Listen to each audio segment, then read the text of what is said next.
কলকাতায় first time dino world এসেছে আর আমি যাব না, এটা কি কখনো হতে পারে?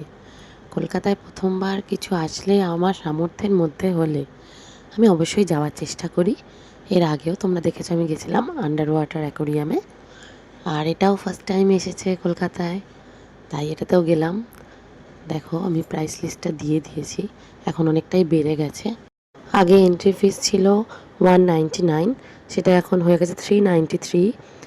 আর হচ্ছে বেবিদেরও এন্ট্রি ফি আর বড়দের একই হয়ে গেছে। আর কিছু কম্বো অফার ছিল, সেটা হচ্ছে আমার বেবির জন্য যেটা আমি নিয়েছি 589-এ দুটো রাইড থাকবে ফ্রি। আরও ছিল 1179-এ ওয়ার্কশপ থাকবে, আমি ওটা নিইনি। এই রাইডটা দেখো, এই রাইডটা অতটা আমার ভালো লাগেনি, বেবিরও ভালো লাগেনি।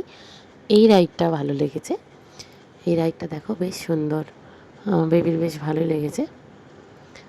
আর পুরো ডাইনো ওয়ার্ল্ডটা অবশ্যই তোমাদের ঘুরিয়ে দেখাবো, সেটা নেক্সট ভিডিওতে। সবাই সাথে থেকো, নেক্সট ভিডিও দেখার অপেক্ষায় থেকো।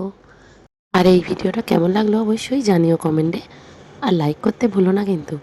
এই যে ওয়ার্কশপ দেখো, এখানে সবাই ওয়ার্কশপ করছিল, আর ওয়ার্কশপটা যে যা করবে সেটা বাড়ি নিয়ে যেতেও পারবে। প্রথম দিকে তো খুবই ভিড় হচ্ছিলো, গা গলানো যাচ্ছিল না, কেউ রাইডও চড়তে পারছিল না। অনেকটাই ফাঁকা হয়ে গেছে, যারা যেতে চাও অবশ্যই যেতে পারো। দেখো আমরা সাউথ সিটির এদিক ওদিক ঘুরতে ঘুরতে দেখলাম, এই যে এখান থেকে দাঁড়িয়ে অনেকেই ভিডিও ফটো তুলে দিয়েছিল ভেতরে না ঢুকে, যাতে না সেটা করতে পারে পুরো বন্ধ করে দিয়েছে। আর ফেরার সময় আমার সোনাই এই টয়টা কিনেছে।